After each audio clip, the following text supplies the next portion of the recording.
Hi friends, welcome to Ponni easy cooking. இன்னைக்கு நம்ம சூப்பரான டின்னர் ரெசிபி தான் பார்க்க போறோம். செம்மையான காம்பினேஷன் கீரை சப்பாத்தி, அது கூடவே பைனாப்பிள் கறி. கீரை சப்பாத்தில நிறைய சத்து இருக்கு. அது கூடவே நம்மளுக்கு பைனாப்பிள்லயும் நிறைய சத்து இருக்கு. ஸோ இது ரெண்டுமே நம்ம சேர்த்து சாப்பிடும்போது நிறைய நியூட்ரிஷன்ஸ் நம்மளுக்கு ஈஸியாக கிடைக்கும்.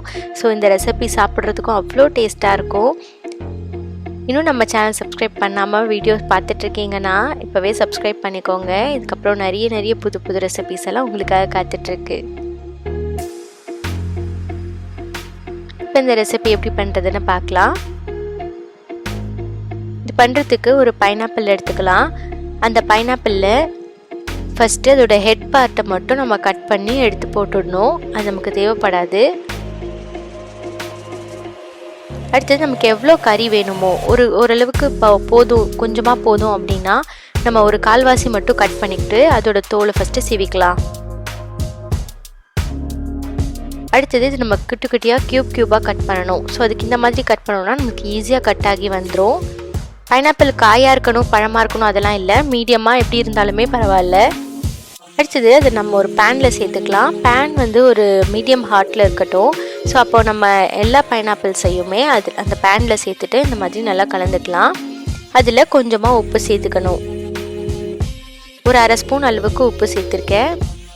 சேர்த்துட்டு அதில் நம்ம தண்ணி சேர்த்துக்கலாம். ஒரு அரை கப் அளவுக்கு தண்ணி சேர்த்து அந்த பைனாப்பிள் எல்லாம் அந்த தண்ணியில் கொஞ்சம் நேரம் வேகட்டும். எண்ணெய் எதுவும் சேர்க்க தேவையில்லை. இப்போ ஒரு மிக்ஸி ஜாரில் ஒரு ஸ்பூன் அளவுக்கு பெருஞ்சீரகம், ஒரு ஸ்பூன் அளவுக்கு மிளகு, ஒரு ஸ்பூன் காரத்தூள் சேர்த்துருக்கேன், 1.5 ஸ்பூன் அளவுக்கு மல்லித்தூள் கொஞ்சம் அதிகமாக இருக்கணும், அப்போ தான் நமக்கு அந்த கிரேவியாக கிடைக்கும். அடுத்தது சும்மா ஒரு 10-12 அளவுக்கு முந்திரி பருப்பு சேர்த்துக்கலாம். அப்புறம் அதில் டெசிகேட்டட் கோகோனட் சேர்த்துருக்கேன். இது என்னென்னா துருவின தேங்காய் தான். அது காய வச்சு பேக்கெட் பண்ணியிருந்தாங்க.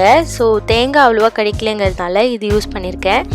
தேங்காய் கிடச்சிதுன்னா நீங்கள் அதை கூட எடுத்து நல்லா துருவிட்டு நம்ம இதில் ஆட் பண்ணிக்கலாம். அரை மூடி தேங்காய் சேர்த்தா போதும். அடுத்தது அதில் கொஞ்சமாக உப்பு சேர்த்து இது நல்லா பேஸ்ட்டாக அரைச்சி எடுத்துக்கலாம். கொஞ்சமாக தண்ணி சேர்த்து அரைச்சிக்கோங்க. நல்லா பேஸ்ட்டாக அரைச்சி அதை எடுத்து வச்சுக்கலாம். அதுக்கப்புறம் நம்ம ஏற்கனவே வச்சது நல்லா அந்த தண்ணியெலாம் சுண்டி நல்லா அந்த பைனாப்பிள்ஸ் வெந்திருக்கு. அதுக்கப்புறம் நம்ம வச்சுருக்க அந்த பேஸ்ட்டையும் இது கூட ஆட் பண்ணிக்கலாம். ஜஸ்ட் அப்படியே அந்த பைனாப்பிள் மேலே ஆட் பண்ணால் போதும். ஆட் பண்ணிவிட்டு கொஞ்சமாக அதில் தண்ணி ஆட் பண்ணிக்கலாம். இப்போ எல்லாத்தையும் நல்லா மிக்ஸ் பண்ணிக்கணும். அதுக்கப்புறம் ஒரு 1 இல்லை ஒரு 2 டம்ளர் அளவுக்கு நம்ம தண்ணி இதில் சேர்த்து நல்லா கொதிக்க விடணும். ஒரு 10 நிமிஷம் நம்மளுக்கு நல்லா கொதிச்சு அந்த தண்ணியெல்லாம் சுண்டி அந்த பச்சை வாசனை போயிடும். அதுக்கப்புறம் நம்ம அதை ஒரு பவுலுக்கு சேஞ்ச் பண்ணிக்கலாம். இப்போ இதில் டேம்பரிங் போடணும். கடுகு, கறிவேப்பிலை இது மட்டும்தான் போட்டு நம்ம எண்ணெயில் போட்டு நம்ம டேம்பரிங் பண்ணி அதுக்கு மேலே சேர்த்துக்கலாம். சட்னி தாளிக்கிற மாதிரி தான் தாளிச்சுட்டு இதுக்கு மேலே போட்டுட்டு சாப்பிட்றதுக்கு அவ்வளோ டேஸ்ட்டாக இருக்கும். இப்போ நம்ம கீரை சப்பாத்தி எப்படி பண்ணுறதுன்னு பார்க்கலாம். இதுக்கு நான் பாலக்கீரை எடுத்திருக்கேன். இந்த பாலக்கீரையை நல்லா வாஷ் பண்ணிவிட்டு நம்ம ஒரு மிக்ஸி ஜாருக்கு சேர்த்துக்கணும். சேர்த்து அதை நல்லா பேஸ்ட்டாக அரைச்சிக்கலாம். தண்ணி எதுவும் தேவைப்படாது. ஃபஸ்ட்டு கொஞ்சம் நேரம் மையாத மாதிரி இருக்கும். நம்ம திருப்பி ஓட்டிகிட்டே இருந்தோன்னா அப்படியே நம்மளுக்கு கீரை எல்லாமே மஞ்சள் அதுவே நல்லா பேஸ்ட்டாக ஆகிடும். அதுக்கப்புறம் ஒரு பவுலில் ஒரு 2 கப் அளவுக்கு கோதுமை மாவு சேர்த்துருக்கேன். அப்புறம் அதில் கொஞ்சமாக உப்பு சேர்த்துக்கலாம். அது கூட கொஞ்சமாக சர்க்கரை, அதுக்கப்புறம் நம்ம அரைச்சி வச்சுருக்க கீரை எல்லாத்தையுமே நம்ம இதில் சேர்த்துட்டு நல்லா எல்லாத்தையும் மிக்ஸ் பண்ணிக்கலாம். அப்புறம் கொஞ்சமாக தண்ணி சேர்த்து நம்ம சப்பாத்தி மாவு பிசைகிற மாதிரி பிசைய வேண்டியது தான். கொஞ்சம் நேரத்துலேயே நமக்கு இந்த மாதிரி நல்ல மாவு பிசைஞ்சு சூப்பராக ரெடியாக இருக்குது. அதுக்கப்புறமா கொஞ்சமாக நம்ம எண்ணெய் சேர்த்துக்கணும். ஃபஸ்ட்டு தண்ணியிலேயே நல்லா பிசைஞ்சு மாவு ரெடியானதுக்கப்புறம் கொஞ்சமாக எண்ணெய் சேர்த்து அப்படியே மறுபடியும் பிசைஞ்சிட்டே இருக்க வேண்டியது தான்.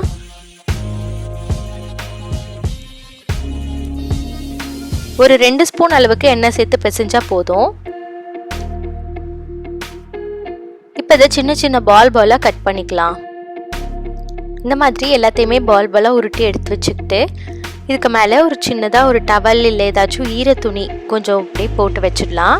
நான் சும்மா இட்லி துணியில் அப்படியே ஈரம் பண்ணிவிட்டு அது மேலே போட்டு மூடிட்டேன். ஸோ இது அப்படியே கொஞ்சம் நேரம் ஊறட்டும். ஒரு 10 நிமிஷம் ஊறினா போதும். அதுக்குள்ளே நமக்கு நல்ல சாஃப்ட் கிடச்சிரும். இப்போ 10 நிமிஷம் ஆயிடுச்சு. எடுத்துட்டா நமக்கு ரொம்ப சாஃப்டாக இருக்கும் மாவு. சப்பாத்தி ரொம்ப சூப்பராக கிடைக்கும். இப்போ இது நம்ம உருட்டிக்கலாம். உருட்டும் போது கொஞ்சமாக மேலே மாவு தடவி உருட்டிக்கலாம். அது இந்த மாதிரி மடிச்சுக்கணும். மடித்து நம்ம உருட்டினோம் அப்படின்னா நம்மளுக்கு நல்ல லேயராக கிடைக்கும் சப்பாத்தி. சாப்பிட்றதுக்கு அவ்வளோ டேஸ்ட்டாக இருக்கும். அதிகமாக மடிக்கக்கூடாது. ஒரு தடவை மட்டும் மடித்தா போதும். 2 தடவை 3 தடவை மடித்தா நம்மளுக்கு சப்பாத்தி ஹார்டாகிடும். ஸோ அவ்வளோலாம் மடிக்க தேவையில்லை. மடித்து இந்த மாதிரி நல்லா உருட்டிட்டு நான் ரவுண்ட் ஷேப்காக சும்மா ஒரு மூடி வச்சுட்டு நான் கட் பண்ணிக்கிறேன். நம்ம அந்த மாதிரி கட் பண்ணணும்லாம் அவசியம் இல்லை. நம்ம அப்படியே போடலாம். நான் ஷேப்காக தான் அந்த மாதிரி கட் பண்ணிக்கிட்டேன். மடித்து உருட்டினோன்னா கண்டிப்பாக நம்மளுக்கு ரவுண்ட் ஷேப் வராது. இப்போ இந்த மாதிரி எல்லாத்தையுமே உருட்டி வச்சுட்டு தோசை கல்லில் நம்ம ஒன்று ஒன்றா போட்டு எடுக்கலாம். கொஞ்சமாக எண்ணெய் இல்லை நெய் ஏதாவது தடவிட்டு அதுக்கு மேலே நம்ம ஒரு சப்பாத்தியாக போட்டு எடுத்துக்கலாம். சப்பாத்தி நல்லா உப்பி எவ்வளோ சாஃப்டாக சூப்பராக ரெடி ஆகுது பாருங்கள். நல்லா புஷ்ஷுன்னு உப்பி வரும். இந்த மாதிரி நம்ம செஞ்சோன்னா கீரை போட்டு பண்ணால் நல்லா வருமோ அந்த மாதிரியெல்லாம் திங்க் பண்ண தேவையில்லை. ரொம்ப சூப்பராக வரும். சாப்பிட்றதுக்கும் அவ்வளோ டேஸ்ட்டாக இருக்கும். அவ்வளோதான், நம்மளோட பாலக்கீரை சப்பாத்தியும் அது கூட பைனாப்பிள் கறியும் செம்மையாக ரெடியாக இருக்குது. இது சாப்பிட்றதுக்கு அவ்வளோ டேஸ்ட்டாக இருக்கும். இப்போ நான் சாப்பிட்டு பார்க்க போகிறேன். ரொம்ப ஹெல்த்தியான ஒரு டின்னர் ரெசிபி. இந்த ரெசிபியை நீங்களுமே வீட்டில் ட்ரை பண்ணி பாருங்கள். பிடிச்சிருந்ததுன்னா லைக் பண்ணுங்கள், ஷேர் பண்ணுங்கள், கமெண்ட் பண்ணுங்கள். தேங்க்யூ. பாய் பாய்.